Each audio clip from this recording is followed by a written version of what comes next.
What's going on, guys? What's the deal, sports? Zach Deal back here with another episode of the Paisan Sports Podcast, episode 121. We have a special guest today, my boy Devin Love from Woodbury, professional football player. How we doing, Devin? Doing good, man. Bless, boss. Yes, Bless. sir. Yes, sir. Yes, sir. So he just signed a contract to play in the IFL. So we're going to be talking about some things going on with his career and other things going on in the sports world. This is the first intro I've done in a while because Dante usually handles them. I used to do the intros on my old podcast, but Dante handles these intros. So I'm actually being thrown as What's the Deal Sports. Now I have to throw it on you, Devin. So for the What's the Deal segment, what's the deal with all these crazy trades going on in the NFL? So I know you're a professional football player. Let me Yeah. paint the picture a little bit here. And you know about the crazy movement that happens in sports and how you can have a job at one point and then lose your job, or you can be in one city at one point and then another city at the next point. But I mean, we're talking about some of the best players in the entire league in their primes getting traded, like Quinnen Williams, Sauce Gardner, former fourth overall pick in the draft. Also, Quinnen Williams, I think, was the third overall pick in the draft Yeah. a Crazy. couple years back. And you see all these teams pivoting from these young players quickly. What is your thoughts on those? Um, my honest thought about it, especially those two, Sauce Gardner and Quentin Williams. I feel like, especially with the Jets, I feel like they're just trying to get like good picks. Kind of like rebrand the team. Obviously they're doing very bad. I don't think they even won the game at all. So I No, they mean, won. They won that. oh They yeah, they beat did, the they did, they Browns did, by like they one did. point. They beat my Yeah, or no, they beat the Bengals by one yeah, point. they did beat the My boy Joe Bengals. Flacco. Thanks Yeah. for bringing that up. So But yeah, bro, like they gotta save up salary cap, have a good amount of money to be able to pay these new players to be able to help them. yeah, but that's also the thing is they just signed Sauce Gardner to that contract extension Yeah. 3 months ago before the season started. So that's what's even Hmm. more shocking about it. But I Yeah. feel you on like the trade pick like assets like getting them back in return because I think he was like one of the only like five players in recent NFL memory that have been traded in season for two first round picks. Hmm.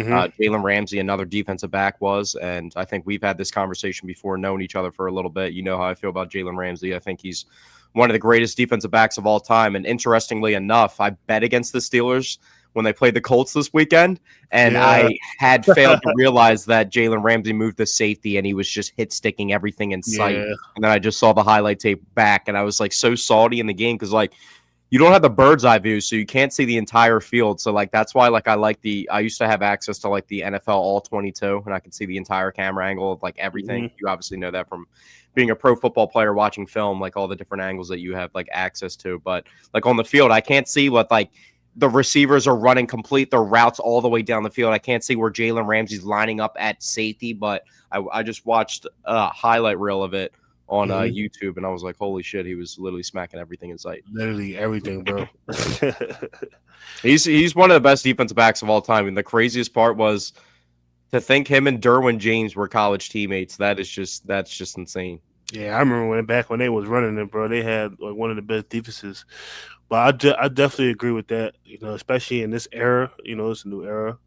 Jalen Ramsey is definitely one of the best like DBs. He's going to definitely be a future Hall of Famer. And I like how you classify that it's like defensive back because he's so versatile. He's not just a cornerback. Like that's why he's a defensive back. We saw later on in the career Rod Woodson make the transition and Charles Woodson Hmm. switch from corner to safety, and they're two of the greatest defensive backs of all time. And then Jalen Ramsey just fits right in that category with them. Yeah, So in my generation, I think Jalen Ramsey is one of the best, not only the best defensive backs, but I think he's one of the best players of yeah, all time. To think the Rams had him and Aaron Donald and Von Miller on the field out of 11 guys. Those were three guys crazy, out of the 11 that were on the field. Just imagine how crazy that was. crazy, bro. I mean, that's why I was able to work to win the Super Bowl with them guys. Yeah. But I brought up Jalen Ramsey with his college teammates. So let's talk about your college career a little bit at Southern Illinois State. And you also had some ferocious teammates that you played with. Who was some of the teammates that you played with that you kind of connected with, like kind of like that Jalen Ramsey, Derwin James connection where you guys were on the field together and you guys were just like wreaking havoc? Yeah, of course. Yeah, I had a lot of good teammates, bro. especially actually at DB. One of my guys is named PJ Jules. He actually played for the Bengals currently right now as we speak. He's a real good safety man, hard headed safety Yeah. man, ball hawk as well too. I think I said state by accident. It's Southern Illinois. My bad. Oh no, you good, Yeah. boss. But yeah, I had PJ. Another safety I had Iverson Brown. He just got picked up to a CFL team. Um, Corners I had DJ Johnson. Um, our D line was good too, man. Our D line was real good, bro. We had a like our D line was so versatile. We had the power and we had the speed. You know, What were you so guys running? Because you were like a shaded nose guard, right? I was zero tech, so we ran a three down front. Ah, okay. I got Yeah, you. so we was three down front. So I was at a zero tech for the I like majority the of the zero tech time. because I used to play nose guard, and you can. It's like as a nose guard, it gives you like you can. You're pretty much the middle linebacker of the defensive Hmm. line because you can go either way because you're not Either way, shaded, so you're not like already set up in a position. So those like double teams that like once you get shaded, bro, those double hmm teams and get into the second level, they don't get to the second level because they literally just push you into the linebacker on the second level because you're already literally sitting in the gap, and all they have to do they just have you lined up perfectly. That's why I didn't exactly. like being shaded. Exactly. And with the zero tech, man, it's just so much freedom, bro, because you're never wrong. You know what I'm saying? Yeah. Center go left, you go right. Yeah. Center go Exactly. right, you go left. You know what I'm saying? Yeah. You just playing. We call it a lag technique. You know what I mean? So it was definitely fun, man. Especially like my last season, it wasn't too good. You know, a lot of people had left. The names I just named, the guys I just named. So we didn't really have a good season. But that 2023 season, that's when we was able to go deep in the playoffs. But about college, I mean, I'll start before I just start with like my upbringing with high school. So like you said in the beginning, I am from Woodbury, New Jersey, so I'm a South Jersey guy. Um, so played at Woodbury High School. You know, had a great career there. 10 sacks your senior year. Yeah, man, 10 sacks, like 80 tackles.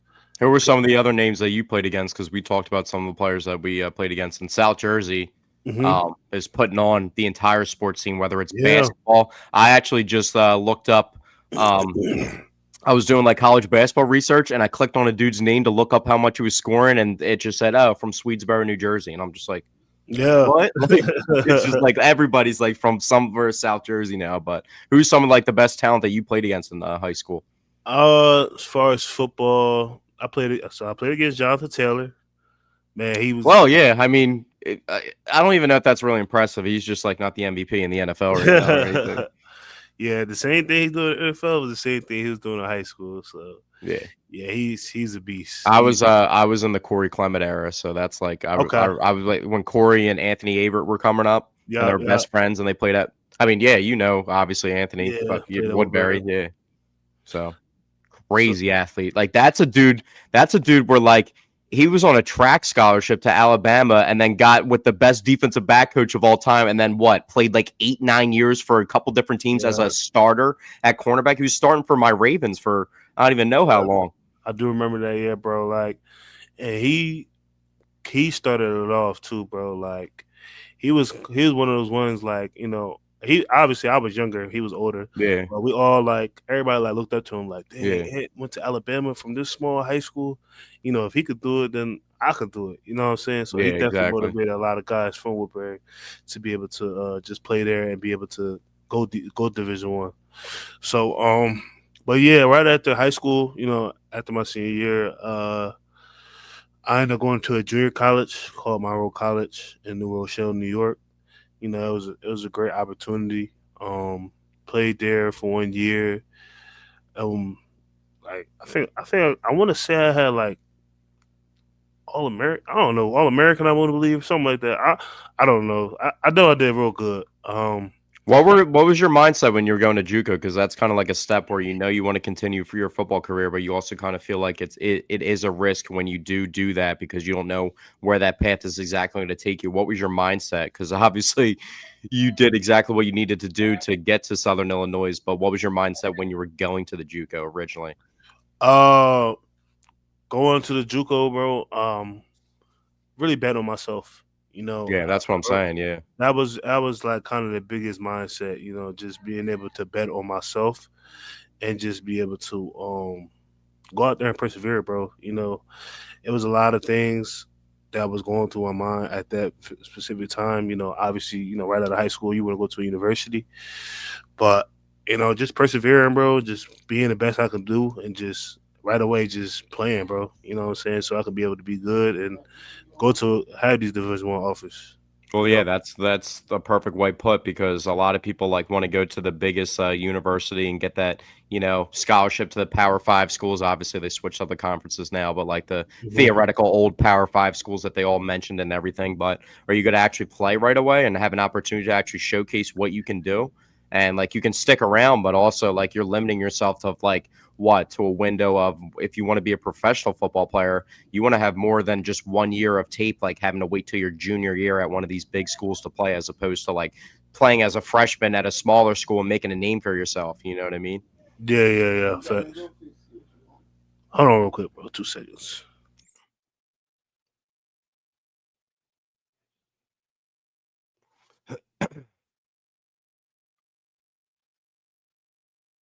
Devin's taking care of some business, but appreciate him hopping on the podcast. We actually met a couple months ago and became pretty good friends pretty quickly.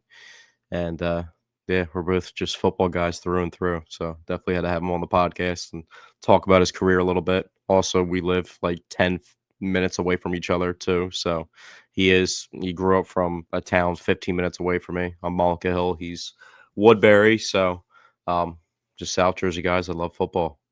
I talk it for a living and he plays it for a living. So it's definitely great to always have a conversation with somebody like this, especially like the younger demographic too. I don't think he stated it yet, but he's 24, so he just got done playing college football, and he's getting opportunities to pursue a career in professional football, and that's all you can ever ask for. Just get an opportunity and bet on yourself, like you said. So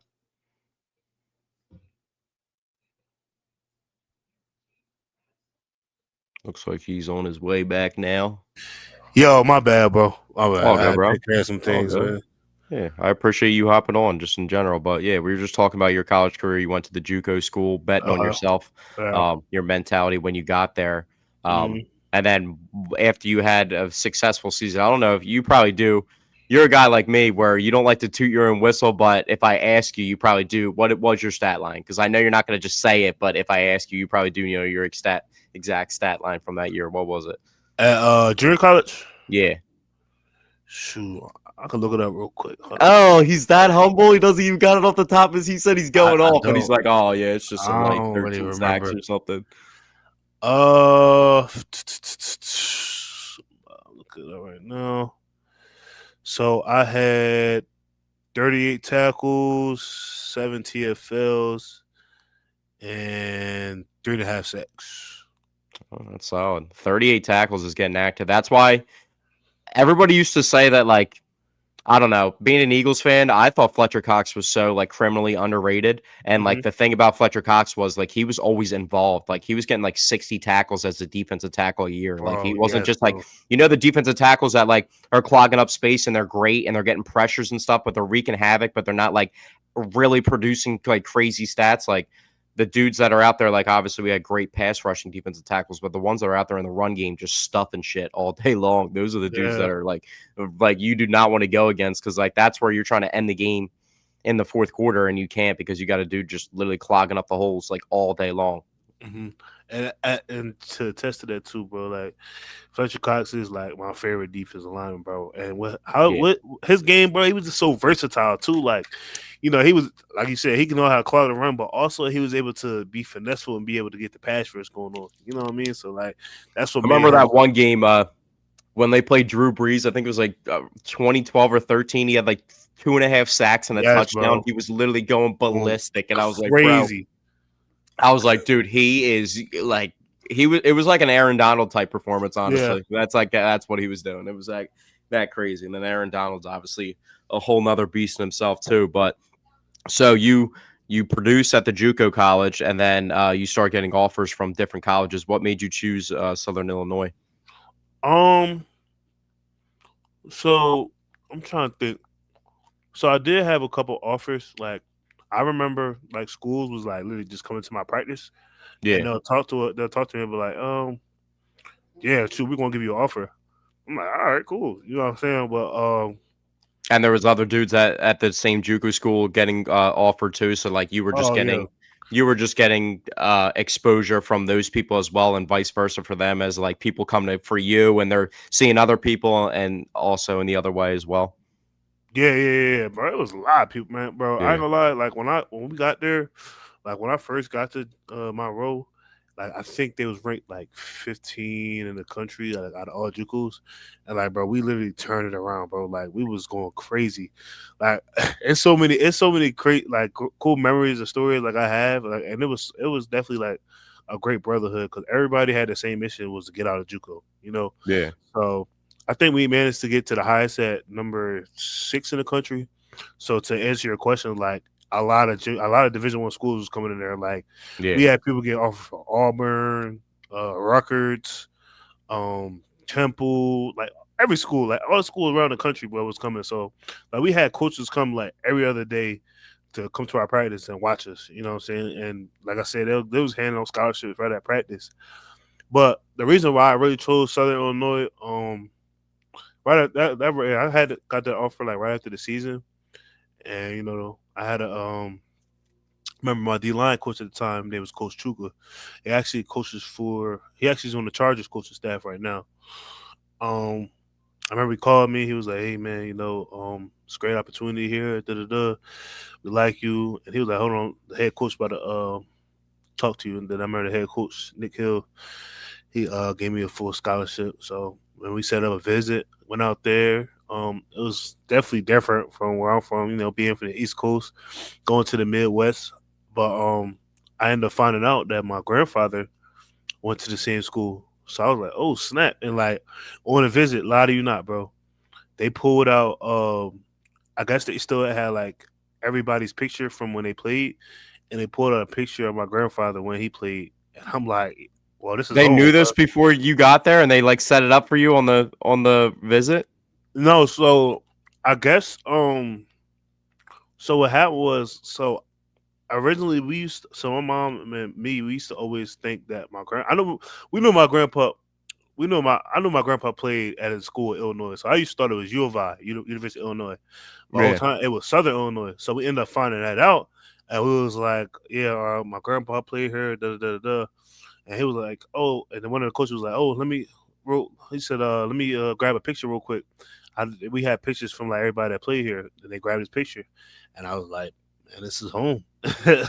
Yeah, that Like, had to be. you know what I'm Yeah, saying? that's It had to be crazy. home like that. That's bloodline. That's crazy. That was Hmm. the first time you told me that too. That's Yeah, interesting. bro, it's crazy, That's bro. hard to deny right there. And if I'm the coach, Yeah, like I don't even know what to say after that. Like I would exactly. like be pressing you as in like, dude, so you're just gonna like you're gonna let your grandfather down and not come here? You know what I mean? Like Hmm. that's crazy. That's like that's the bloodline. You got to Yeah, represent. seriously.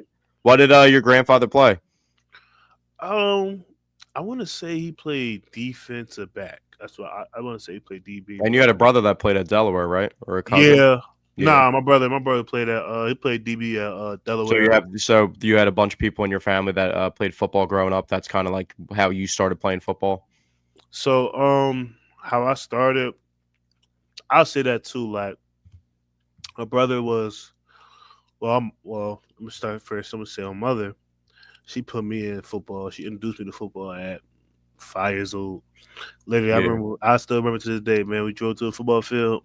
She was like, "Just go out in the field," and then she just drove. She left, and I fell in love with football ever since. So, but yeah, my brother, like I said, he ended up making it to the league. So that was like a big inspiration. Like, hey, this is my brother. I remember going to his college games, watching him, and then like I said, he went to the league, played for the Browns. And I'm like, man, that's a big inspiration. Like, if Big Bro could do it, I could do it too. So it definitely was a lot of motivation behind that as well too.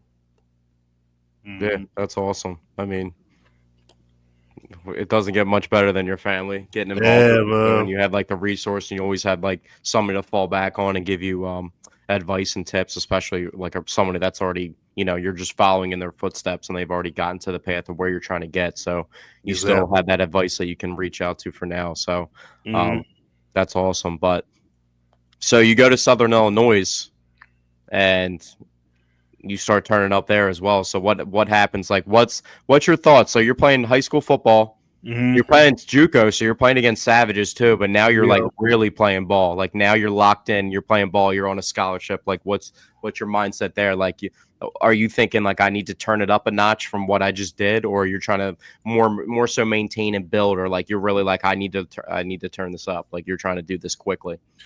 Yeah. It was it was a lot of like it was a lot of ups and downs. I'm not gonna lie to you. Especially coming into college, and then that's when COVID hit. Yeah. So like that kind of threw everything off. Like when I first got there, I want to say when COVID was around like May or something. I want to say that's when it hit.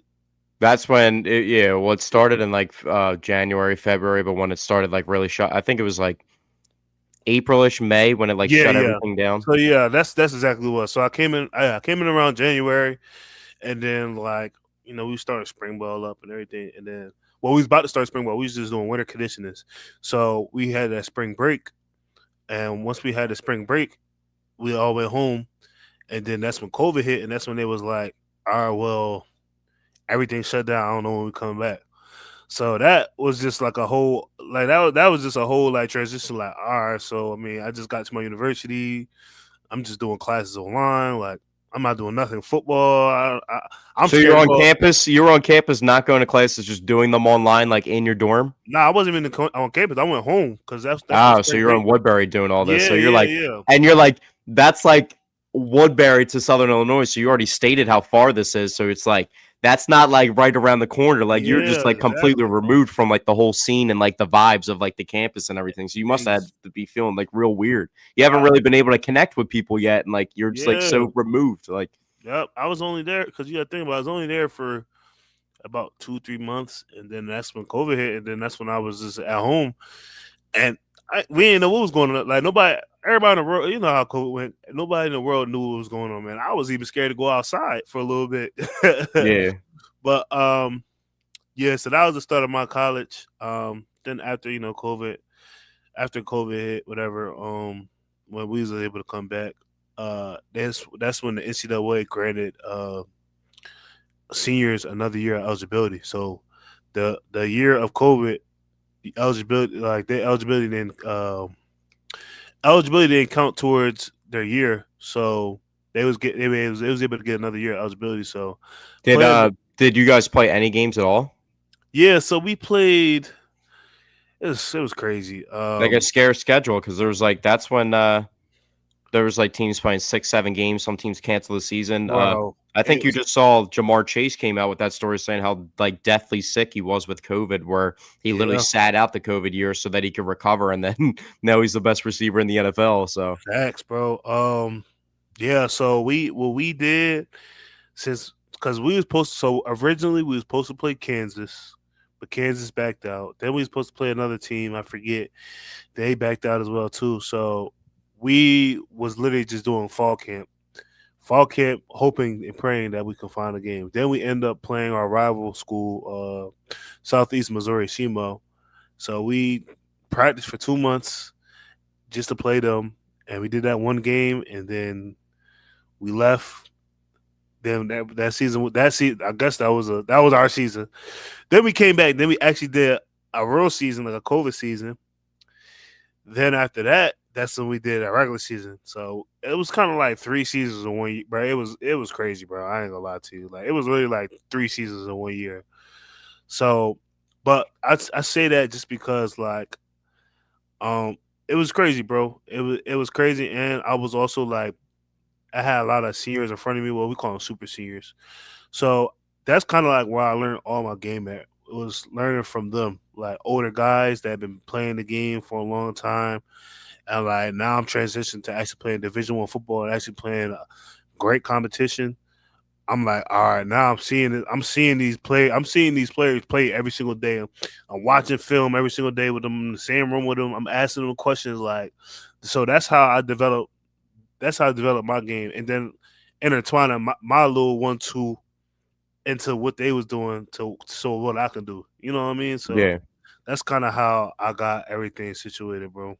Yeah, so you had the growth mindset and you just knew like you had to, Hmm. learn from the OGs that were already in the position that you wanted to be. Just Yep. kind of like the mindset of how your people in your family were football players as well, and you were able to take advice from them and have them as a resource, and that's the way you have to do it. So that just shows like that's not only like you want to be great for yourself, but you're also a great teammate that you like listen to these guys and you allow the seniors to be leaders so that they can Exactly. rub off on the younger generation. Then you guys can do well, and then I mean, if you look at your like overview when you look up your name, because when we first met, obviously, I'm the sports research guy and all Yeah. that stuff. So I got to be like, he's telling me he plays professional football, and I'm like, I gotta fact check this real quick. And then Mhm. you showed me the highlight tape, and I was like, oh shit, like this is real, like this is really it. Yeah. And on your overview, there's some stat lines you went off against my dad's alma mater, Dayton.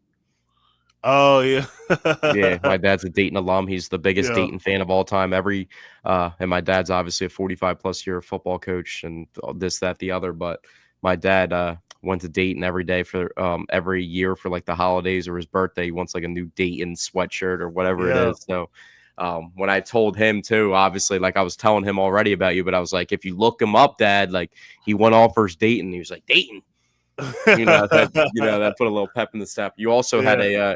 also on your overview, I think it was your junior year that you went Yeah. off first North Dakota State as well, Yeah, or was that? man. Yeah, Yeah. and that's Yeah. obviously if you know football, that's that produces NFL talent as a one AA school, and that's like the pinnacle of one AA football right there. So, Yeah. um, Play I'll say that too, man. Playing them all them Dakota schools, bro. Like yeah, that like kind of like woke me up in a sense. yeah, You know, eh, like being from where we from, being from Jersey, like you know, when you don't touch these states and you see like the success in these different states, you be like, bro, they play football. You know yeah. what I mean? So seeing that North Dakota State playing them every year, it was different, bro. Like them North I Dakota thought that State was boys. just a me thing too, because geographically, I always feel like I guess we're on the border, so like we're a known state, and like we're in the Yeah, tri-state area. Like Philadelphia is one of the most important cities, literally in the history of the United yeah, States, with like the obviously the independence, and there's so many different things, flagship stores that have literally come from Philadelphia itself. So how important it is, we're right there. But I always think about that. I used to think about that myself. Like I wasn't that like more geographical where I knew where everything was, but I'd be like those random states that are in the middle of nowhere, the Midwest, like bro, the Montanas, the North Dakota. I'm like, what are they doing over there? You know what I bro. mean? Like, Like they used to tell, like them boys be telling me, yeah. they be farming and they work out, bro. The And boys then you about got to those play, dudes that are just like the Landon Dickersons and like the Cam Jurgens. They're just built and they're just bro. Bill, bruisers, and you're just like, dude, this is what they got out there. Like shit. Like, and then you, bro, when you like landing there, like it ain't nothing but farms, like yeah. nothing but country farm boys Those dudes aren't that even play lifting football. weights, bro. They're lifting bales of hay, and that's why they're Yes, so strong. They're like picking up like yes, body weight, like every time they're moving stuff yes. strong. Like, And you know what's even crazier, bro? They be from there. Like yeah, you'll look these guys up, North Dakota, North Dakota. I'm like, bro, what? Like, yeah, and these guys first rounders. You know what I mean? Like yeah, these guys in the league as we speak. You know what I mean? Like yeah. That's crazy. so, like it's crazy, man. It's crazy, like what football does for you, bro. Like Yeah, it puts you in places that you would never think that you'll be in, man. Like, but that's the beauty of it too. You know, that's the beauty of yeah. football, man. What That's was why. your favorite road stadium that you ever played in? This is a good question. Ooh, Wasn't even something on my topic list here, but you just brought it up. So I'm like thinking you're saying that like the experience is going all over. Now I'm thinking like you have been to a lot of places. Like what's narrowed down to one thing, but like yeah, you're feeling in the tunnel. Like you go to these places and you're like, oh, like this energy's on some whole different. I haven't even felt like you might go somewhere and it's freezing cold, but like they're still getting crazy. The crowd's still going wild out there, and you're like, oh my god, what they got I'm going on I'm a, over here? Like, I'm gonna always say my number one is when we played BYU, bro. yeah, First for home opener, over 60,000 people, yeah, that's bro. And crazy. listen, it's literally we're playing in a mountain, bro. That's where like That's where BYU is located at. It's literally inside of it. It's Yeah. like literally in a mountain, bro. Like that was the craziest atmosphere ever, bro. Like I can't explain it. It was like I was just light on my feet. Like it was just crazy, bro. Being It in was that just stadium. contagious energy, like just Yeah, contagious. contagious Like, energy and like with the and their fan base was like super engaged, and they had like a crazy mascot. Like, bro, they're at halftime. This is a funny story. They're at halftime, right? I remember our coach was like, he's talking to us about plays and stuff like that.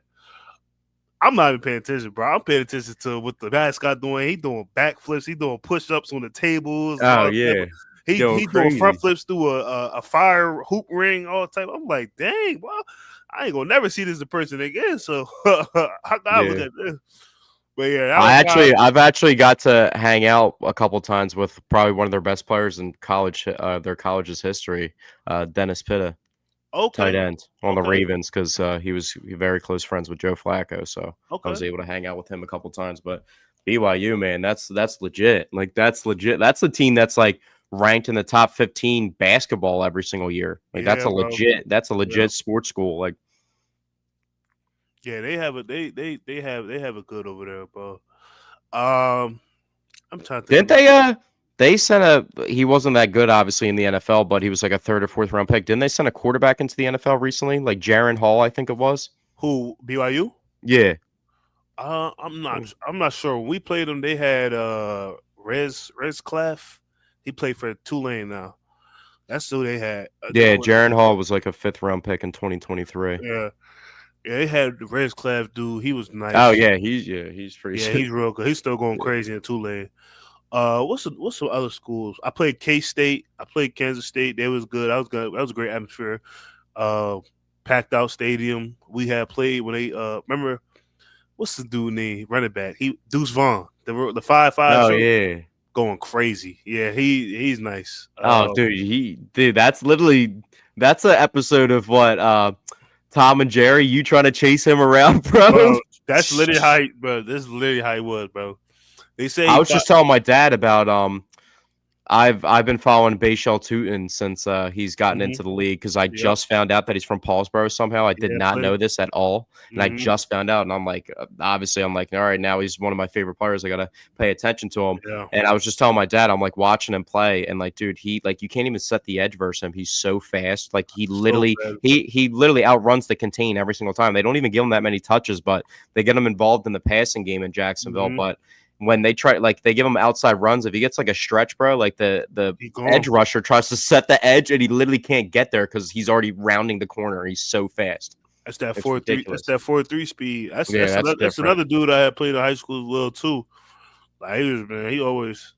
You know when you like just look at players and you know like yeah they got it.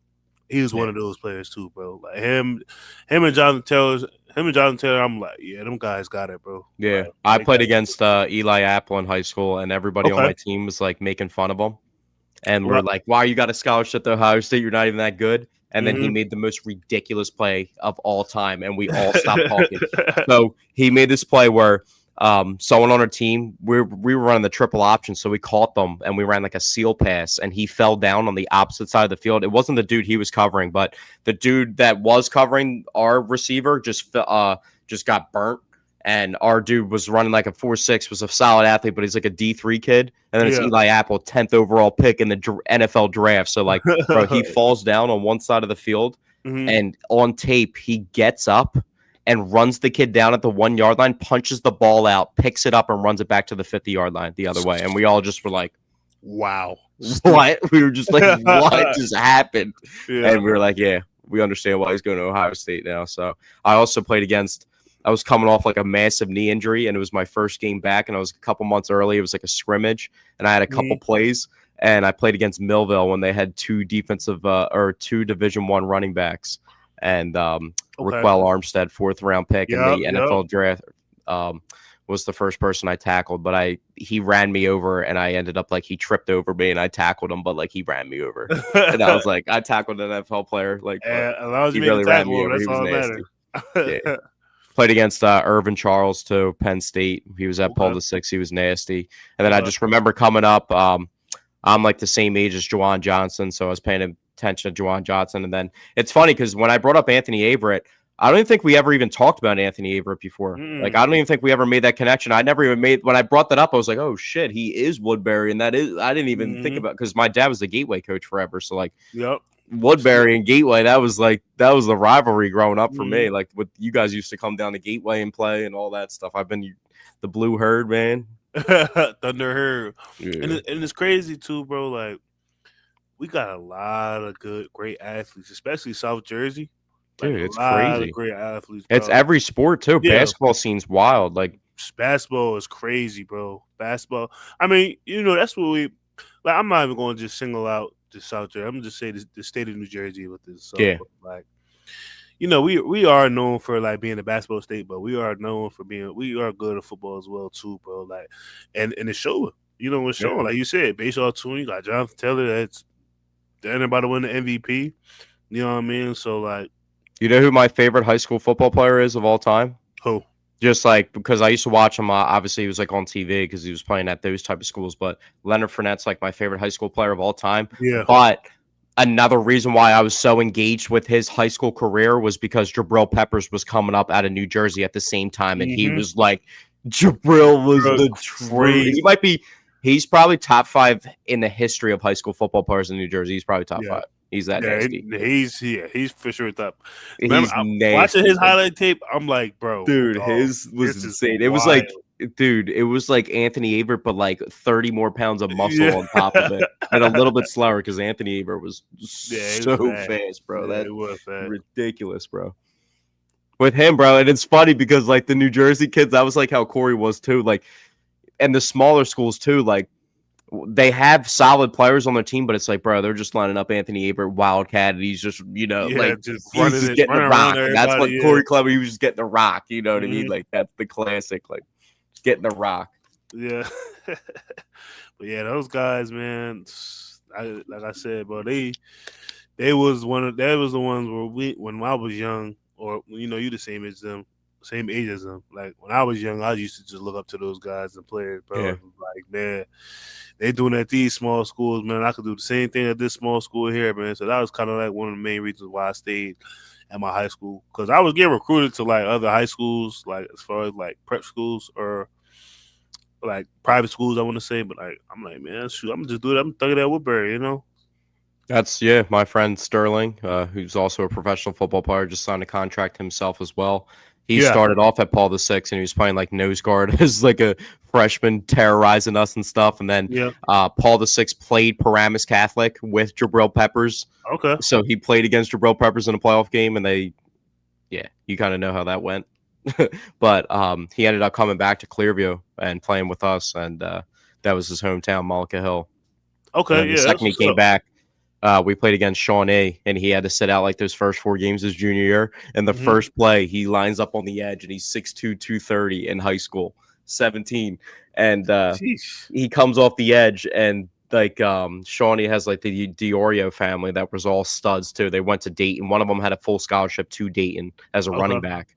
And first play of the game, they line up in like their traditional set, and Sterling comes off the edge, picks up their running back who's going to Dayton, and slams them. And we're all like, we were pretty good. Like, we had some really good players on our team already, but like, we're like, dude, we never seen that before. Like, what is that, dude? And then it was a wrap from there. So just the talent around here is crazy. I remember another time, it just motivates you because there's times where my dad was our football coach in high school at Clearview, and like we're watching tape and we're watching like a scrimmage of one team, and they're versing like Southern Regional. And my dad's just like laughing because we're never going to play this kid. But he's like, look at this dude on tape. And it's their tight end. And guess who it was? And looked like he was 7 foot on tape. And he was just mossing everybody. Was it Juwan? No, it was Mike Gesicki. Yeah, he's just in the NFL scoring like 6 touchdowns a year. You know what I mean? It's just like another dude from New Jersey just turning up. And you're just like, see him on tape. And when he's like 16, he looks like the slender man out there just mossing everybody. You're like, who is that? Like, that's crazy. So it's just awesome. But who was like some of the craziest offensive linemen that you've went up against in your career? Because like, dude, it's one thing to be a football player, but like you're in the trenches. Yeah. What's his name? Cody Mock He plays for the Oh my Buccaneers. God, that's my boy with the Yeah, crazy with the Mr. face Teeth, pick with the 2 teeth. Yeah, bro. What, bro? He was nice in college, bro. He was so good, bro. Like it was. He he played was over. North Dakota, right? Yeah, North Dakota State. Yeah, he was North Dakota State. Yeah, He was good. Um, dang, why am I having a brain I'd freeze? be pumped up to play him if I were you, bro. He's just This, like looks like somebody that just wants to go to war with you. He's got the long ginger hair with the yeah, missing ginger teeth, hair, bro. Mr. Like T. he's He ready was to get going to after war. it. Like shit. What's the guard name that played for the Saints right now? He's starting Saints. He went to UNI. What's his No, I think name? he just got traded, bro. You talking about Trevor Penning? There we go, Trevor Penning. He just Yep. got traded at the trade deadline. Where he got? Who he get traded to? I forget, but I know he got traded. He was he was like a first round pick, wasn't he? Yeah, he was. Let me look him up. Trevor Penning. Where did he go? Yeah, he got traded to the Chargers because they just lost. Chargers. They just lost Joe Alt, my Notre Dame boy, for the season. And they lost for Sean Slater too. Yeah, I heard about that. That's crazy. Did you play against Northwestern? Yeah, I did. We beat Northwestern. Yep. When Slater was there? Was he there? I don't. Nah, I think he's on his second contract, so I think he's like 25. So maybe yeah, he was older, but yeah, we beat you might have Northwestern. just missed him. Yep, we beat Northwestern. But I mean, that's just like that was like a one generation off of like you're not, like those are the type of schools that you like. Those are the type of dudes that you're going against. That's crazy. He just got drafted this year. Damn, my memory is shot. I'm about to look him up real quick.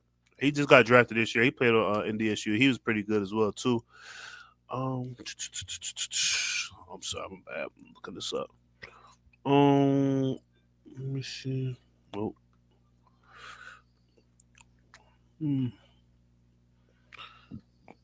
Yep, he was Greg Zabel. Greg Zabel. I played against him.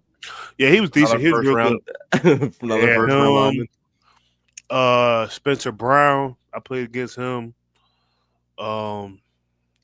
These are dudes that have played inside and out too, because some of these dudes are playing outside in the NFL and played inside. And yeah, bro. Have you ever been asked to? Have you ever been?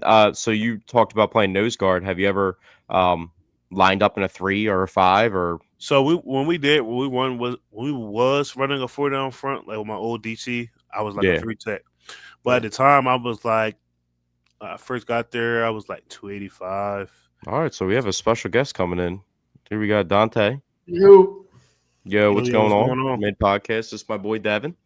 Getting a little interview right now about his professional. What's going on, Dante? How you doing, boss? Yeah, how are you? Good, man. All right, so just run through real quick with a shock. The first things you'll say to Dante is just tell him the first round offensive lineman in the NFL right now that you just mentioned that you went up against in college. So Greg Zabel, I played against him. He just went 18. He went 18 overall. Cody Mock, the dude with the missing. He was second round, right? Yeah, second round. North Dakota State. Trevor Penning. Trevor Penning. Spencer Brown. Who else? Oh, dang. It's a couple other guys that's in the league. I just can't think of them right now. But yeah, that was the old lineman I played against. They were real good. I mean, obviously they're showing it's excelling in the field. So yeah, that's a hell of a resume. Yeah, man. By the way, I'm also noticing the new Recliner Media Network logo in the top right. Yes, sir. Yes, sir. We were just promoting a little bit. We still got the Elevation 5280 Sports. There hasn't been an official announcement yet, but you can kind of put 2 and 2 together where we're leading with this. So we'll let Elevation 5280 Sports do the talking when that time comes. But we do have a new little logo going on in that top right corner there. So, Devin, since Dante's back in the conversation now, let's gear this a little bit towards the Eagles a little bit. Yes, sir. They just added some pass rushers. You're a pass rusher. Let's start here. Let's talk about the basic fundamentals of football. What's it take to be a good pass rusher? Some things that to be able to be a good pass rusher, you got to be explosive. And then, especially in like this new era of football, bro, everybody's a freaking nature, bro. Even the old linemen out here running under 5. They running like 4.8s, 4.9, 4.6s, bro. Coming into college as quarterbacks, then going to tight end, and then being a left tackle, then getting drafted 4th overall in the NFL draft like Lane Johnson. So having that quick first step, is like the most important thing, especially like as DNs. You know what I'm saying? Like that's mainly the more player that's going to be able to get more sacks. So having that quick first step and being like very explosive, and now that you're seeing like, and you even see like kind of the trends now, like DNs are starting to be like taller but more linkier. You feel what I'm Yeah. saying? Like kind of looking like Dude, there's still basketball players. prototypes because you just sparked so many different like memories of guys because like I love ball, man. Like it's like and there's still never been another Aldon Smith though. Yeah, Like there's yeah, still dudes that can't be replicated. Like, dude, no one can ever get that Von Miller not even touching you, just ducking under yeah. you. No one can ever do that. Like that's not a thing. Remember, dude, even the more vaulted guys, like not even a vault guy. I mean, he's like a multiple time All Pro and like Pro baller. But like, dude, Elvis Dumerville was like 5'11". 5'11", going crazy. He was on the Ravens too, and he played for the Yeah. two good teams. He actually, funny story about him. The Broncos were trying to re-sign him, and the fax machine the Broncos were using wasn't working, so their fax didn't send over to send the contract to him. So the Ravens got him instead because of What? that. Isn't that crazy? That's wild. I didn't even know that. Yeah, That's but kind of that's some crazy. of the funny Now, stuff.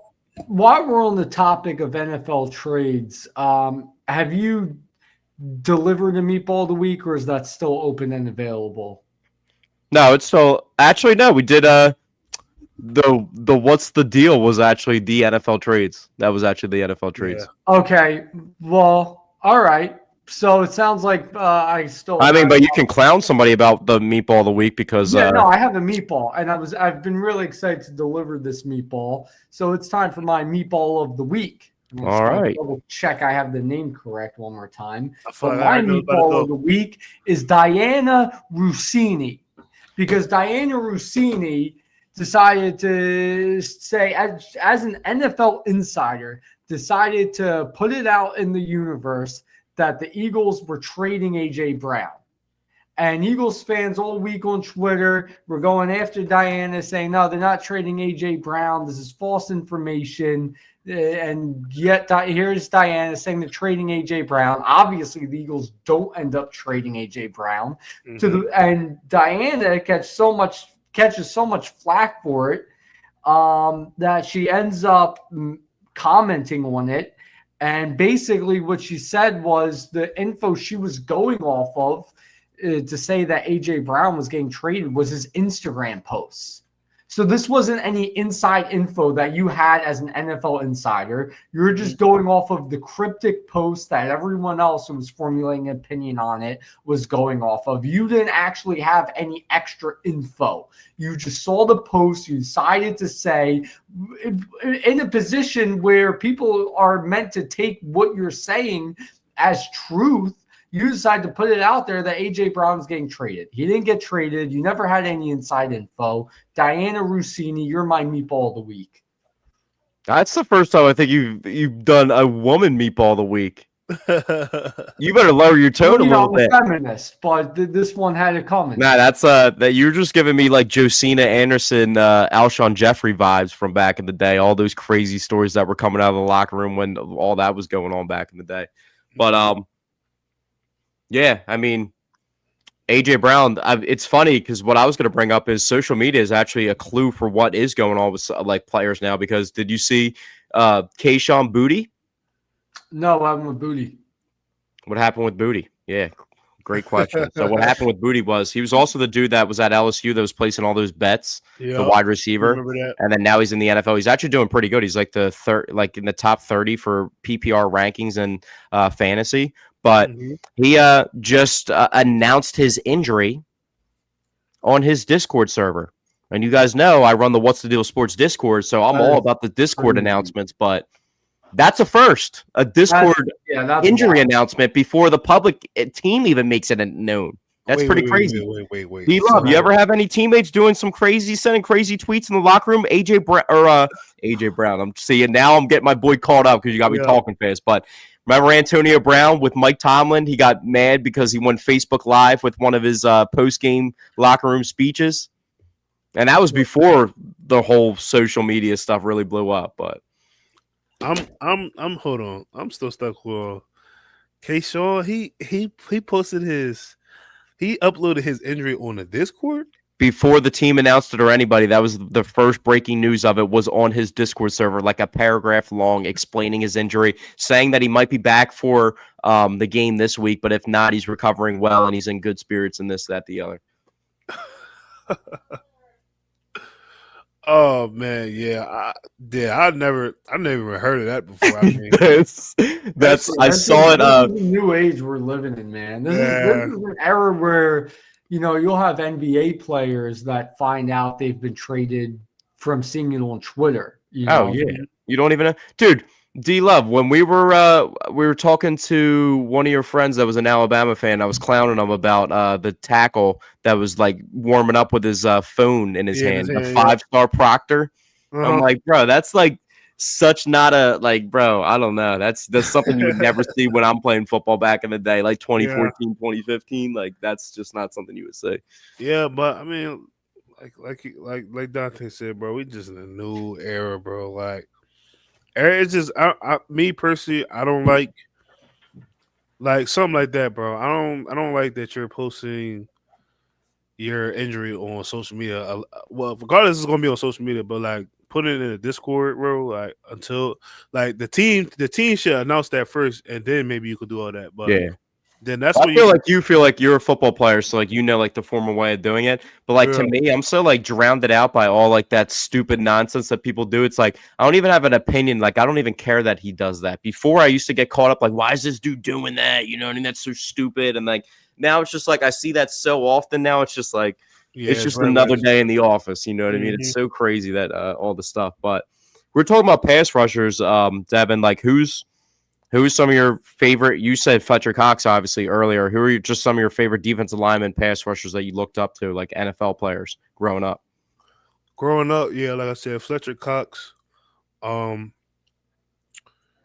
Donald, man, geez, he was a good one. JJ Watt, I was like one of my favorite players. Dude, JJ, dude, prime JJ is prime JJ was. Where's prime JJ at, bro? He's prime JJ. I tell people like TJ is fire, and he might have been a little bit more consistent than JJ, but like he would never touch his prime JJ. Never. Like prime JJ is different. Like bro, prime JJ, bro. I gotta go to the stats, bro. I gotta read his stats up. No, I know it off the top of my head. My favorite prime JJ stat. I think he had 39 TFLs in one season, which is just absurd. Bro, I remember you said 39. I think he had 39 TFLs in one season. Sounds excessive. Bro, that's how he No, his second year, bro, he had 20 and a half sacks and 39 TFLs. That's insane. What year? That is literally absurd. Oh my gosh. Dude, that is absurd. Bro, 29 TFLs and 20 and a half sacks, 29 TFLs. Bro, he led the league in TFLs. He led the league in TFLs 3 times. It really is a shame what injuries did, because I mean he had such a dominant 4-year run. But when he was his ages, his seasons. Yeah. Real quickly, his season's 23. JJ Watt, you don't remember it as only being 4 years. It felt like it was longer than that, but he really only just had a 4-year run. I thought it was just forever.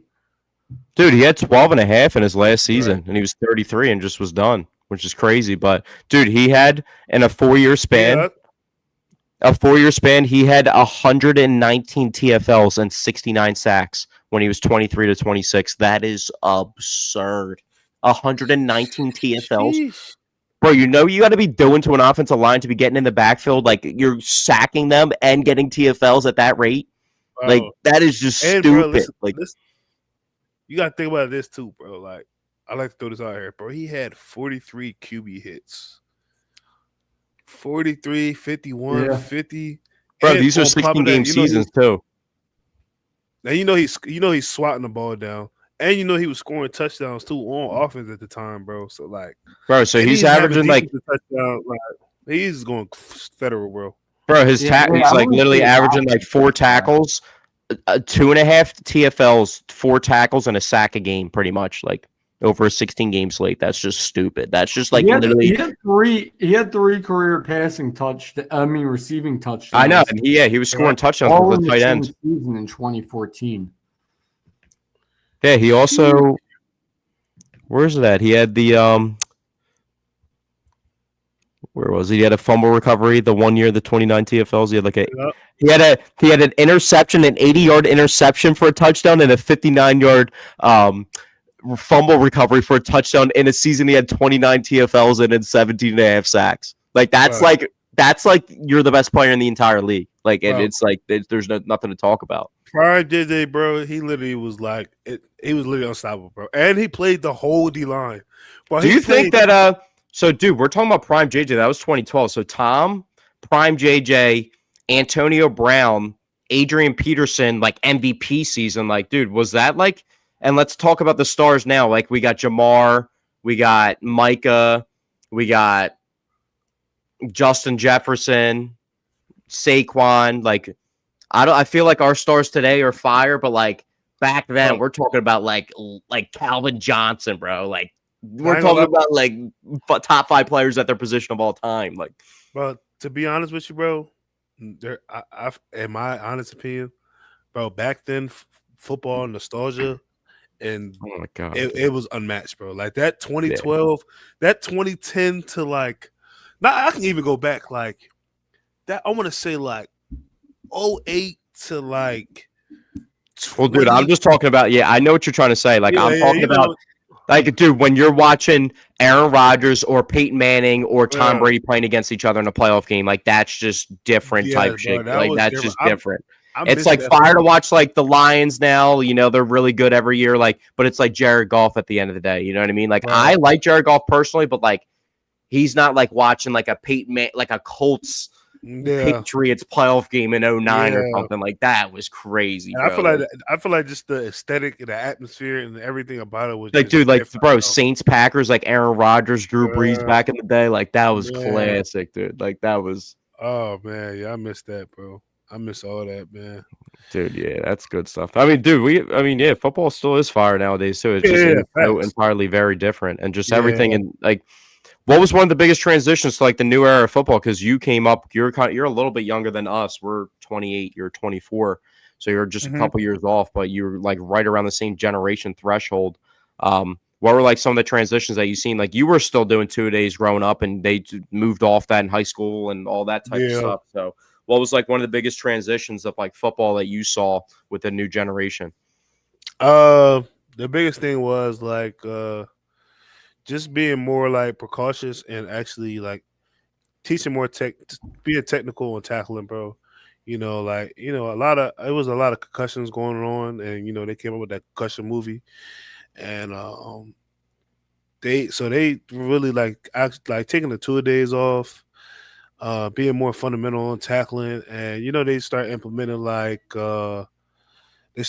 stuff as far as like drills and penalties like targeting and stuff like that. Because back then, shoot, you could hit people any type of way. They took away crackbacks too. Like remember, like everybody used to really go on crackbacks. Like you can't even do that no more. So like they try. I get that they're trying to make the game more safer, and which is nothing wrong about that. Like I understand it because it is a lot of injuries, but like I look at football like, bro, football is literally modern day gladiator. Like, I mean, you can't make but it is. I mean, when you got like Hines Ward breaking Rivers from the Bengals, that linebacker's like jaw with that crackback the one time, like that's like, you know, like those that was different. Like the way the Steelers were hitting in the 2000s, bro. Like that was, dude. You remember Joe's rookie year, 2008, that hit the Willis McGahee Ryan Clark hit. Bro, that's one of the biggest hits in the NFL history. That like, bro, they were both out cold on the field for like 10 straight minutes, bro. But that's what I'm saying, like, bro, that now happening, bro. That's flag targeting. Yeah. Well, that's what I'm saying. You're a defensive lineman, bro. How do you feel about, dude? If you land with your body weight on a quarterback, you're getting a 15-yard penalty, and it's probably going to be like a third down with like a minute 30 left with the ball on the 45-yard line, and they cross midfield, and they're at the 40 and field goal range, and that's that fatal and devastating. Like it's crazy.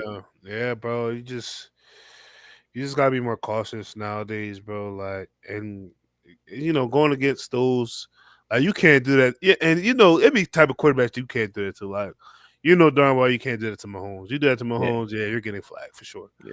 Or if you do that to like Jalen Hurts, you can't do. You know what I'm saying? Like certain quarterbacks, you just can't do that to, bro.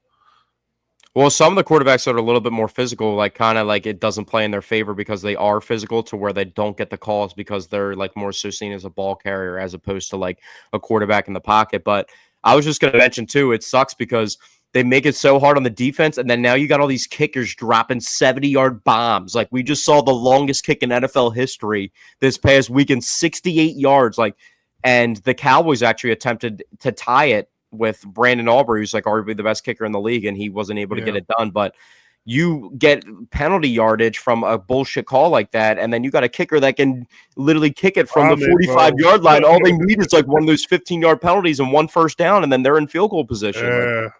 Nah, that's bro. Shout out to him, bro. That's crazy, bro. Like, but that's how you know the game is just evolving. Like, you got people kicking 68 field goal yards. Like, when has that ever been a thing? You know what I'm saying? Wild, like, bro.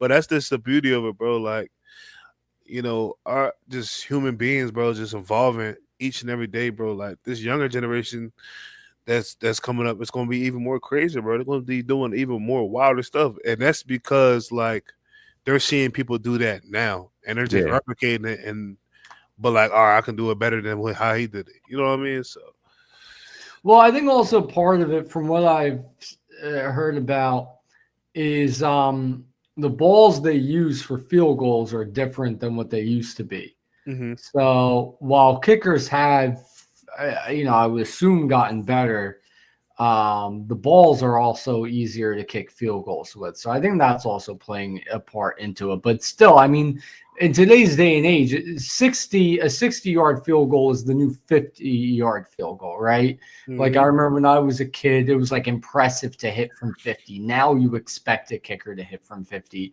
And 60 was unheard of. Now 60 is as common as a 50-yard. Well, I guess I was a Ravens fan growing up, so like, I was spoiled with like the greatest kicker of all time, just ripping 50-yarders on repeat and Justin Tucker. So, but I remember like it was like Matt Prater growing up was the one that hit it, and then Justin Tucker hit the 66-yarder, and it was just like a standstill. Used to have the record at one point from when he was a 49er. Yeah, but dude, that's like a wet dude. 68 yards is crazy. Yeah, 68 yards. Bro, that is crazy, bro. That's like 2 first downs on a 2-minute drill, and you're literally winning the game. Like, and then one of those penalties, and now it's like a 47-yard field goal, and that's landed day. But also the other thing, it hasn't resurfaced, so I didn't know if we were going to see consistency with it, but there was kicks getting blocked on repeat in the beginning of the season. We just haven't really seen it happen again since that crazy ass week 3 where it was really just that 1 week where a bunch of field goals got blocked because the kickers are trying to kick so low on these long field goals that like if you kick low, you're kicking like literally right at their like, dude. I mean, I played football growing up, dude. When you're playing youth football, I know D loves seeing this, bro. Running the field goals on youth football. How many times did the coach or the long snapper get kicked in the back of the head with the ball trying to run the extra point in practice, bro? That's why we should just be like, man, let's just go score a touchdown. Yeah, we used to do the air where it was just the long snapper, the holder, and the kicker because all the linemen would just get kicked in the back of the head with the ball every time we try to run the practice in youth football.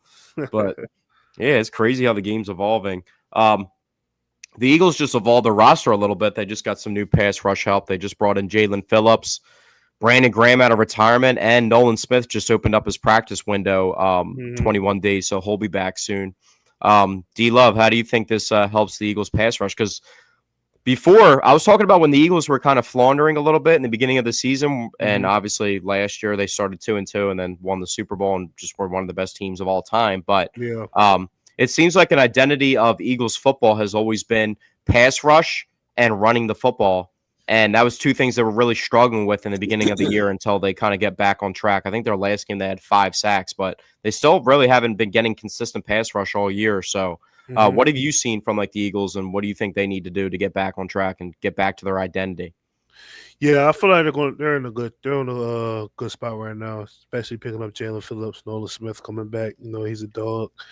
And I ain't gonna lie, Brandon Graham coming back is actually pretty good because now you got an OG back in the locker room. Teaching everybody. You know what I'm saying? And he's one of those guys, he knows the game. Like, yeah, he's not gonna be as effective as he used to be. But like having that older guy listen to that constructive criticism, having that guy in the locker room, like that's gonna bring like the best out of the D line, So Eagles are they're in the right spot, bro. I just hope he feel like doesn't we're tear gonna his do real good. triceps again, bro. He tore his Nah, triceps twice last year on 2 different occasions. That's so Yeah. crazy to come out of retirement and get like, bro. You gotta love ball, bro. Yeah, bro. You retire a 2-time champ. You just won the Super Bowl. This is like the most up in the air. Like, I love the Eagles. I think that they're not even just because I love the Eagles. I truly believe, as an NFL fan too, being a loving football in general, not just being an Eagles fan and talking about it, sports for a living.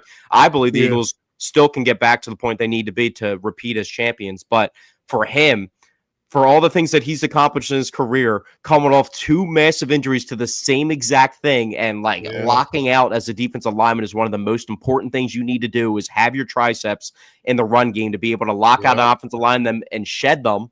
And he tore them twice in like 4 months, and he's back on the football field out of retirement. Like, that's crazy to me.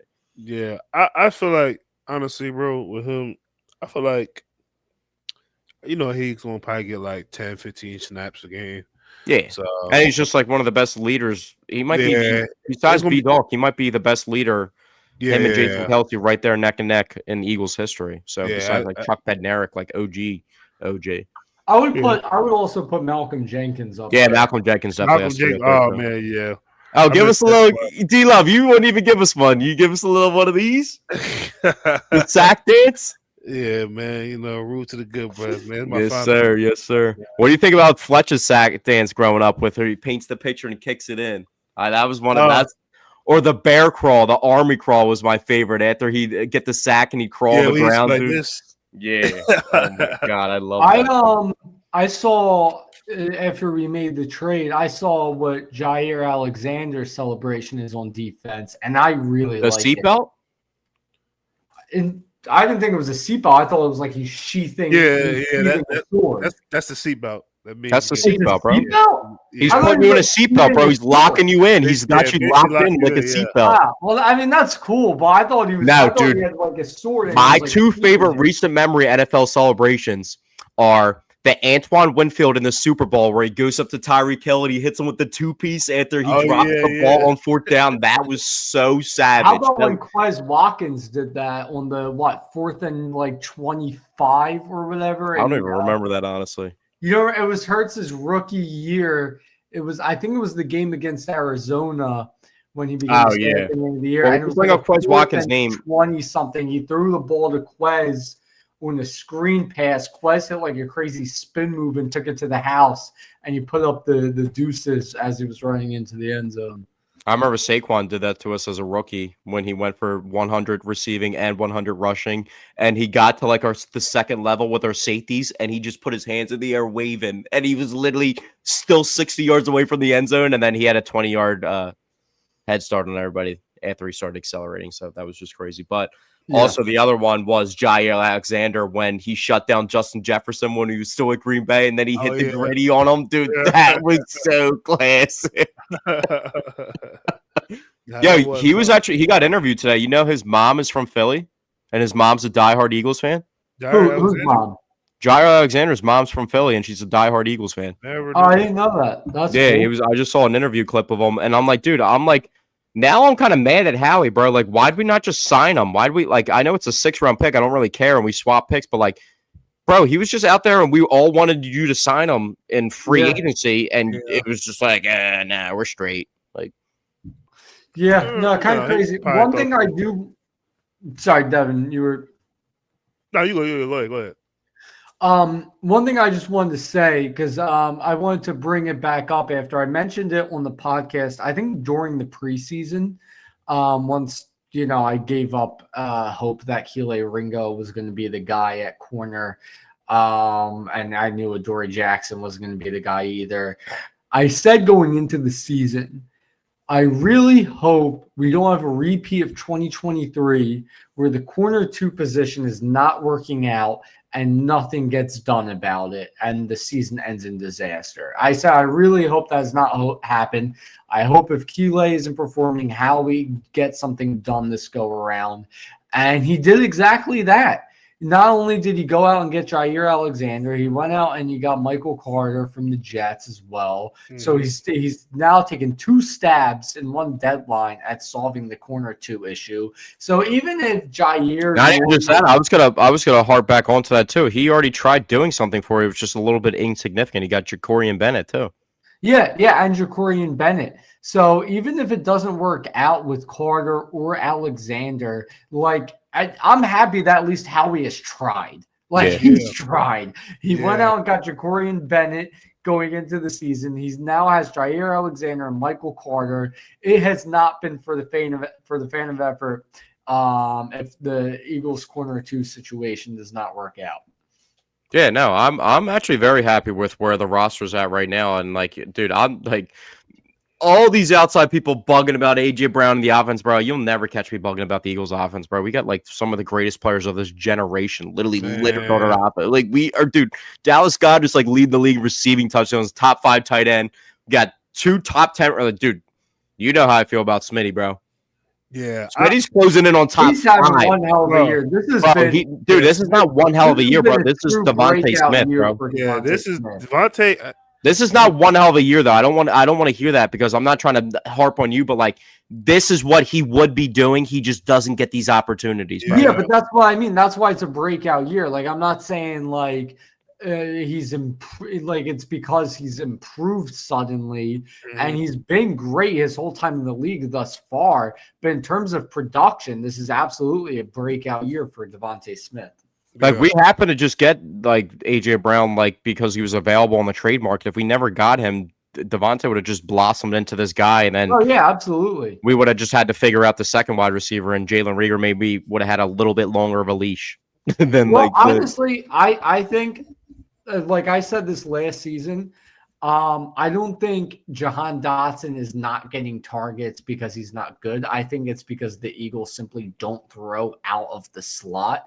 So I think eventually, you look at last season when they added Jahan Dotson. I think Jahan Dotson last year and this year, if A.J. Brown was not in the picture, would be putting up considerable numbers at wide receiver. Well, they moved Smitty all around too. Like the kind of A.J. is just their outside guy. They kind of move everybody over their X, Y, and Z receivers. They kind of move them around. But you saw the Moss catch that Jahan Dotson had. He was the outside receiver, and he actually got to play outside. You know what I mean? That's why I mean. Every time Jahan on that play too, you know who was in the slot on that play?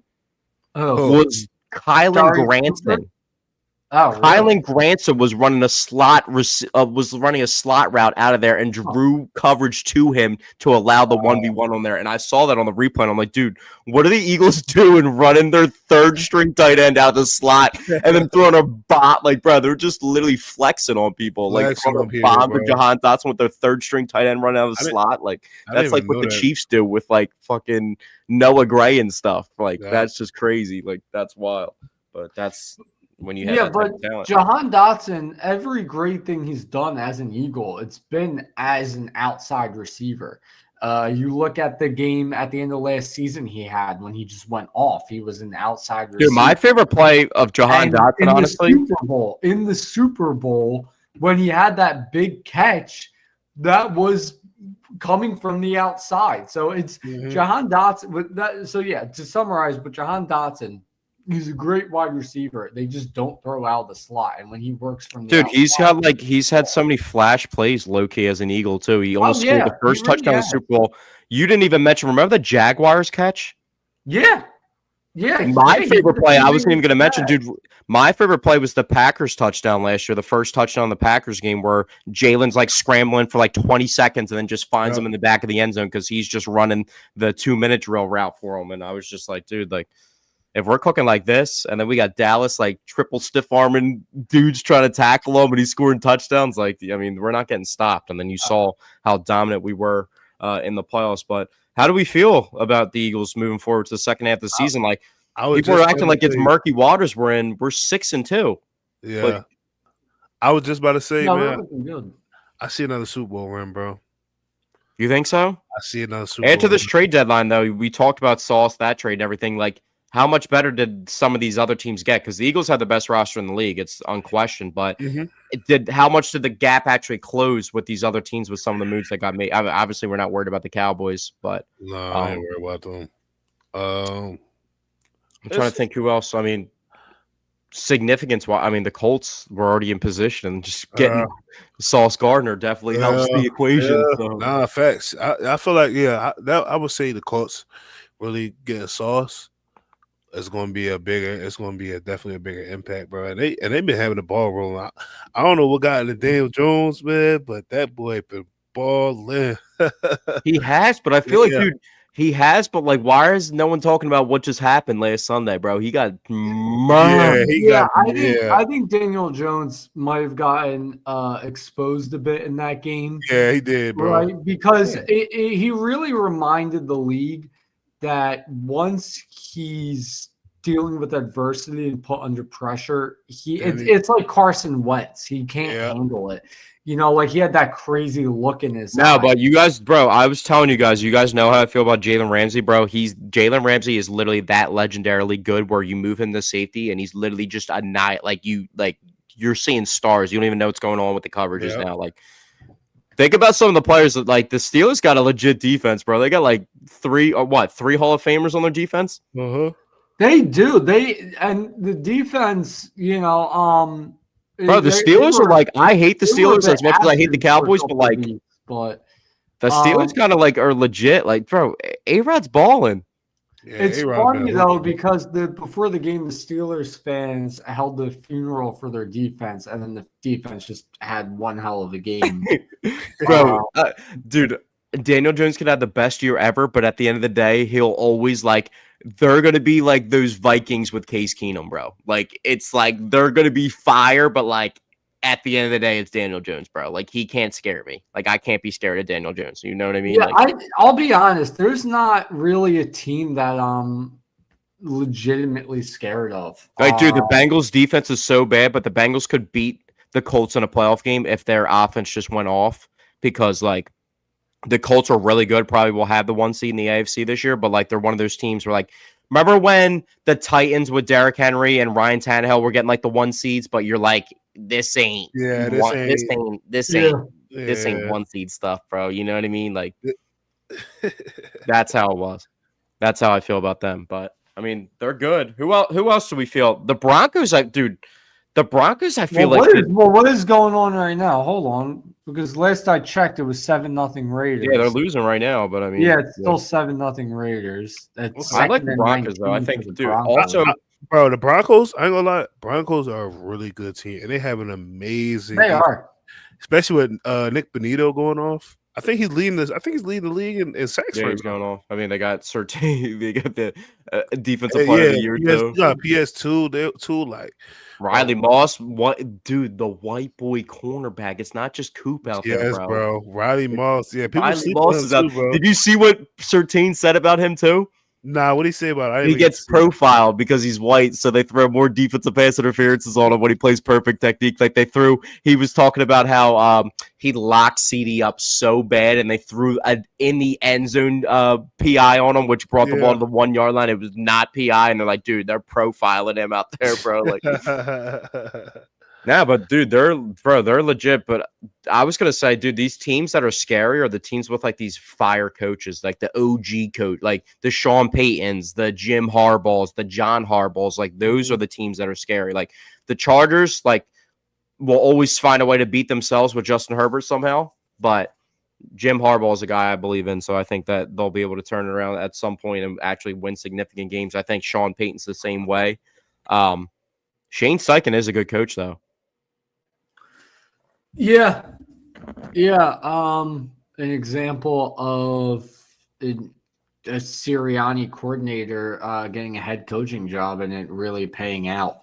I wouldn't say the same about Jonathan Gannon. And what we're at the Sirianni coaching tree. We're at what? We're at Kellen Moore, Steichen, and Gannon. So we're at 3 right now. Yeah. And then who knows what happens with Patullo after this year? Because to me, it was shocking that Gannon got a head coaching job after the season he had. So who knows what the hell happens with Patullo? Dude, I mean, if we're talking about like the end of his reign with the Eagles, and obviously the last game was bad, but I think he's actually a pretty solid coach. Talking about who you talking about? My bad. I'm sorry. Jonathan Gannon, the Eagles' old defensive coordinator, I think he's actually a solid coach. Yeah, I agree the same thing too. Like, I feel like he was a good coach as well. But Dude, there's a lot of good coaches in the NFL right now. Like, if you just look at some of the teams, the way that they're set up and why they're having success, it's because the Broncos just scored. So I guess I'm not sure who scored, but I'm about to Broncos check just that did. right now, brother. Let's see. Yes, sir. But D-Love, I appreciate you coming on to the podcast real quickly before we get out of here. Let's talk about the IFL and Okay. your career moving forward. You just signed the contract with the Indoor Football League, the Green Bay team. Yes, sir. Yes, sir. So obviously, you're not turning down a football contract, but indoor football in Green Bay is a lot different than outdoor football in Green Bay. What was your thoughts when you heard Green Bay was calling you? To be completely honest with you, bro, I was like, man, it's just another opportunity. Yeah. I love football, bro. Like I said earlier, I've been playing since I was 5. Um, yeah, man. I mean, I've been in crazier locations. I was in the previous team in Montana, so literally middle of nowhere. So I'm like, man, What are some of the adjustments for the IFL? Because, like, it is a little bit different of a game. It's it's fast paced. yeah. With arena football, bro, like it's really fast paced. Like it's literally like you gotta win your matchups, bro. You feel what I'm saying? You gotta win your Yeah. 1-on-ones. You gotta get back there quick. But I know, so I was just in the AF1. So AF1 is the AF1 and IFL are kind of a little different in rules, but I mean it's still under the same umbrella being indoor football, but Yeah. it's just a little bit different. I think it's like it's like 2 receivers in motion instead of 1 receiver in motion. So uh it's definitely different. It's, like I said, but anyways, like as far as like the D line stuff, it's definitely fast paced. I like it, bro. It's kind of I feel like remind me the pass protection is a little bit different too. Like you got the fullback in the backfield that's Yeah. gigantic. That's also like an extension of a lineman. It's like Yeah. it's like a personal protector trying to like block you from getting to the quarterback. It's like a whole different. So that might change like your pass rushes. But I feel like it is matchup based too because there's 3 linemen 3 usually that are linemen, bro. so like 3 7 total players and then like 3 linemen Mhm. that are down. So like you're not like you must be happy because like they can't double team you. Really, Not at like all. It's all really can't. Like, 1-on-ones. That's the best. That's the beauty of it, bro. It's literally all 1-on-ones. Yeah. And you can run stunts and all type of other stuff. So yeah. it really, you know what it reminds me of? It reminds of, you ever play NFL Street? Dude, that's my favorite game of all time. That's What do you mean? exactly how Ricky Williams on the cover? Yeah. Which one are you talking about? Because there's specific ones. Like I like all of them for different reasons, but like the first one, the original, where everyone's husky, like Don Yeah. McNabb's wearing the bulletproof vest with the Yeah. baggy jeans, like that's the best one. Like, Yeah, bro. I feel like my favorite one was the second one, NFL Street 2. yeah, Unleashed that had like Jeremy Shockey on the cover. Yeah. That's classic. But That's classic. yeah, man. They used to have an arena football video, like a legit like arena league remember. football I video game. I remember. had it. I remember, bro. I definitely remember that. I never had it, but I definitely remember that. I remember seeing it like GameStop like years ago, bro. So And being Philly people, I mean, the Soul won 3 championships in like 5 years Mm-hmm. with Bon Jovi as like the owner of the team or whatever. With that too, like I just remember like seeing like watching like especially Philadelphia Soul, like being like 10 minutes away from Philly. I remember watching that on TV and also like actually going to the games as young. So it's kind of cool, like being in that same atmosphere now that I'm older to be able to actually play it. So it's definitely a great experience, bro. Where can people catch your games at? You Do they have like a YouTube? Is there a YouTube page that they stream the games live to or anything like that? Yeah, so we actually have an app. You can just download like IFL, look it up on the App Store, or you can look it up on YouTube. I know we have like links to YouTube. Or shoot, man, if you want to fly out to a game, man, fly out to a game. I can hook you up with tickets personally. I got y'all, man. All right, we might have to make that happen up there. They might have to get me a jersey because I've been putting in some work too. You seen? Yeah. I see. I showed you. You didn't believe I was a nose guard too. I had to whip out my 2015 highlight tape from back in the day, dust off get some dust off it and everything. But I can get back up to 230 if you need me to. I might need you out there, bro. I'm gonna have to start putting on some weight. I'm gonna have to get some Buffalo Wild Wings, the 50-piece orders and start grilling them in there. But appreciate it, bro. Thanks for joining in, and we'll catch back up. We'll have you back on the podcast in a couple months when you get the career going. When is the first game for the IFL for you guys for the Green Bay? That's crazy. I don't even know. I know our season starts in March though. I know I go out there in February, and for like training camp and everything. But our first game in March, but. I'll update you and everything next time we come back on here. Then. Oh yeah, I'll definitely be following. Obviously, I've had some other people on this. We've had, or on my last podcast company, I had Ray Lowry on here, Kingsway running back. I had Sterling, my guy, on here, and some other high school athletes, and we just follow their careers throughout. So, for sure. One last thing, one of my favorite things, it just sparked my memory. Did you know that you can rent out an Airbnb that's on the property of the parking lot of Lambeau Field? No, I did not know that. Did you ever see that? What the house is right by Lambeau? The house that's in the Lambeau parking lot. I didn't see a parking lot, but I heard like some of the homeowners will charge people to park in their driveway.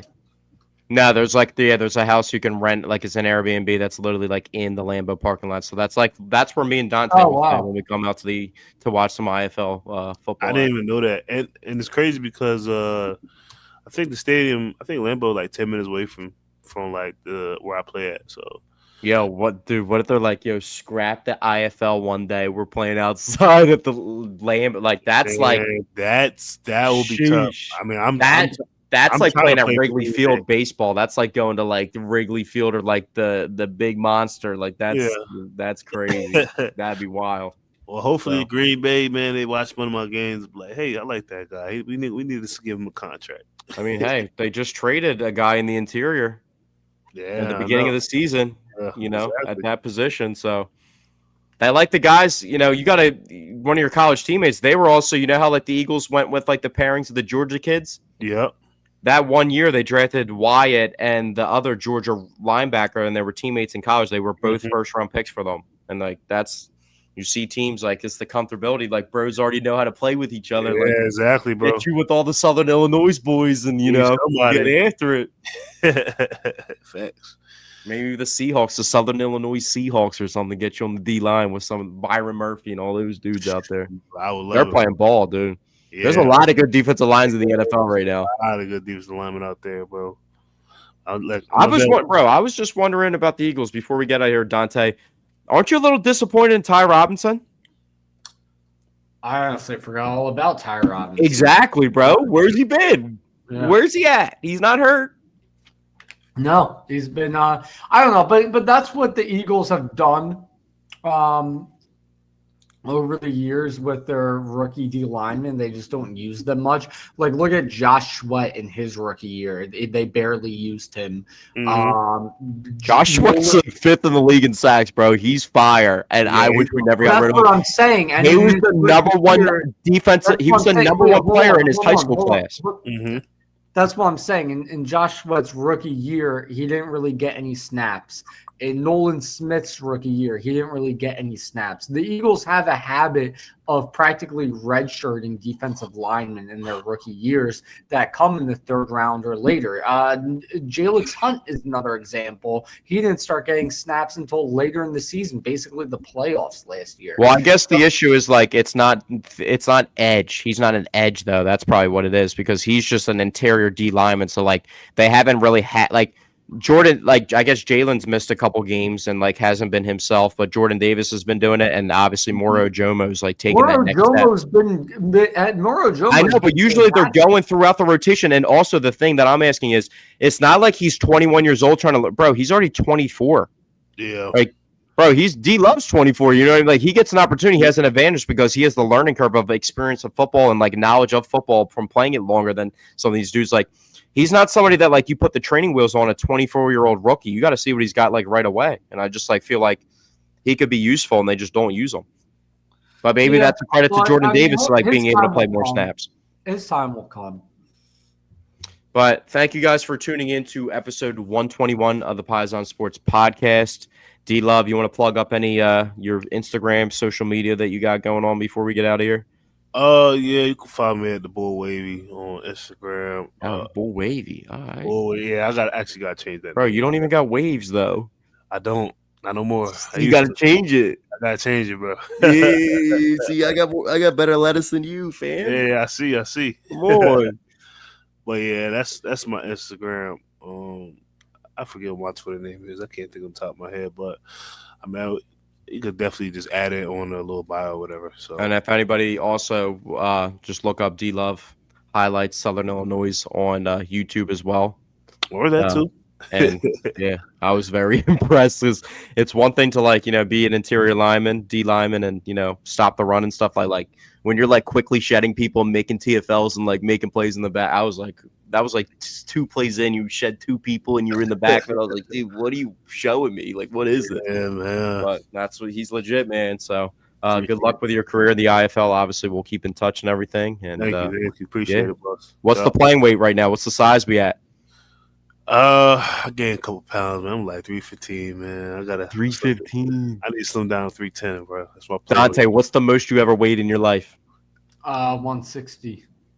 Most you've ever weighed ever? Yeah. So he's 315 right now, so he's almost double the most you've ever weighed.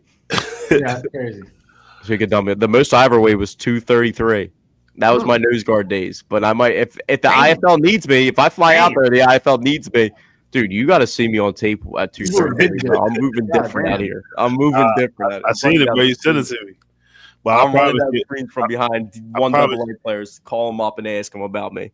They still having nightmares about me out here in South Jersey. As a football, bro, I will not be this size no more. So I'm only. Yeah. Yeah, I wouldn't be this size no more. Bro, I was already gonna say I thought you looked like a little bit slimmer, but you're telling me 315. Like you don't look bad, but damn, 315. Yeah, but that's a professional defensive lineman. That's so that's the levels to this. So I thought I was husky, but 175 is not cutting it nowadays. But all right, D-Love, appreciate it, man, and we'll keep in touch and. Thank you guys for tuning into episode 121 of the Paisan Sports Podcast. We'll see you guys next week. Peace. All right. Yep. See you.